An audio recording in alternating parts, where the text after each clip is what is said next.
Joining us now live is the 45th President of the United States, Donald J. Trump. Mr. President, thank you for being with us. There were very specific conditions and very specific warnings that you gave personally to the Taliban. Joe Biden is trying to blame you. I want first to give you an opportunity to respond to that, your assessment of what's going on, and what was that conversation to the extent you feel you're able to share it with us? I don't think in all of the years our country has ever been so humiliated. I don't know, would you call it a military defeat or a psychological defeat? There's never been anything like what's happened here. It's, you can go back to Jimmy Carter with the hostages. We all thought that was a great embarrassment, and we were pulled out of that by Ronald Reagan.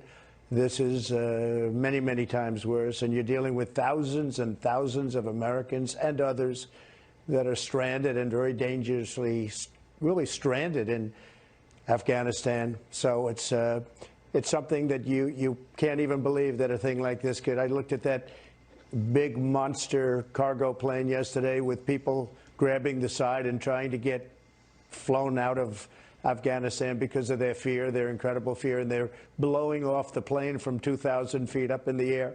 It's nobody's ever seen anything like that. That blows the helicopters in Vietnam away. That's not even a contest. This has been the most humiliating period of time I've ever seen. Yeah, we had a great deal. We worked on it very hard. Mike Pompeo, a brilliant guy, and many others worked on it endlessly. Meetings with the Taliban. Of course, you have to meet with the Taliban. They're the ones that you're negotiating with. I spoke on numerous occasions to the head of the Taliban, and we had a very strong conversation. I told him up front, I said, look, before we start, let me just tell you right now that if anything bad happens to Americans or anybody else, or if you ever come over to our land, we will hit you with a force that no country has ever been hit with before. And your village, and we know where it is, and I named it, will be the first one. Mr. The first President, I want to interrupt. Be dropped right there. To who? To Mullah Baradar, who is probably the top person. And I asked him, do you understand? He said, yes, I do understand. And I wanted them to get a deal done with the Afghan government. Now, I never had a lot of confidence, frankly, in Ghani. I said that openly and plainly. I thought he was a total crook. I thought he got away with murder. He spent all his time whining and dining our senators. I mean, the senators were in his pocket. That was one of the problems that we had, but I never liked him. And I guess based on his escape with cash, I don't know, maybe that's a true story. I would suspect it is. All you have to do is look at his lifestyle, study his houses where he lives.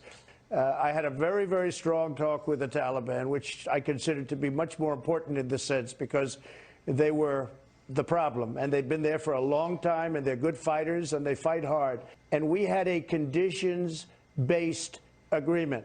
And if you remember, it said May 1st, we want to get out because we have to get out. I've listened to people on your show and other shows say we should stay.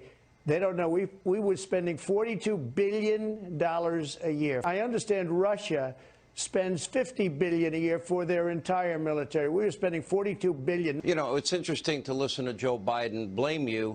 I inherited this deal, he kept saying, but he also inherited secure borders, and he also inherited energy independence, and he also inherited 3 vaccines and therapeutics like Regeneron, and he didn't have inflation at the time. I want to go back because Secretary of State Pompeo on this program said exactly what you did, that there wouldn't be an exit strategy that didn't include the current conditions on the ground.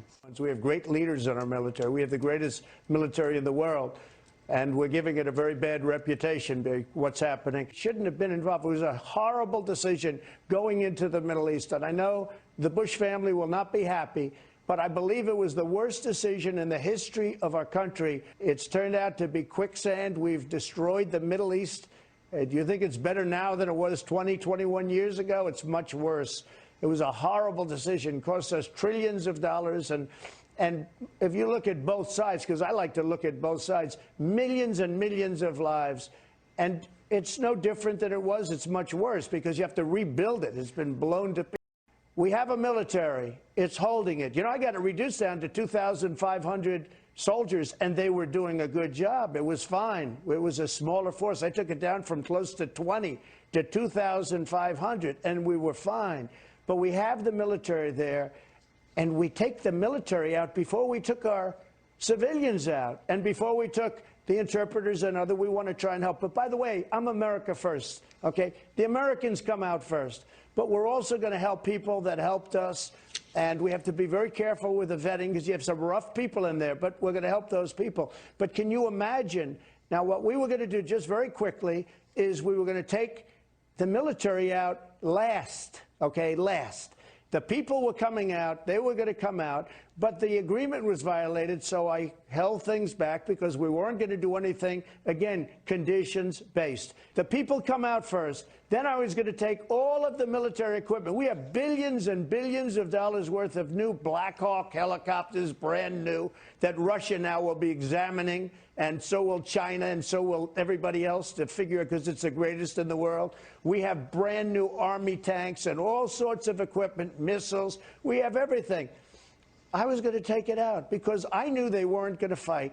Just one thing, and I have to say, and this is different from everyone else, I said, why are they fighting? Why are these Afghan soldiers fighting against the Taliban? And I was told some very bad information by a lot of different people. The fact is, they're among the highest paid soldiers in the world. They were doing it for a paycheck because once we stopped, once we left, they stopped fighting. So all of the people that talk about the bravery and everything, I say everybody's brave. But the fact is, our country was paying the Afghan soldiers a fortune. So we were sort of bribing them to fight. And that's not what it's all about. It's a great thing that we're getting out, but nobody has ever handled a withdrawal worse than Joe Biden. This is the greatest embarrassment, I believe, in the history of our country.